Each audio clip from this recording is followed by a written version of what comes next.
Hello everyone, how are you doing? This is MD Tech here with another quick tutorial. In today's tutorial, I'm going to show you how to remove a password from a PowerPoint presentation. So if you've lost your password, this tutorial is not for you. However, if you want to share your PowerPoint without the need for other users to enter in a password, then today's tutorial is for you.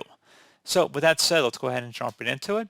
So since you have PowerPoint open, you've already inserted the password. Go ahead and select the File tab on the affected presentation and select Info on the left panel here.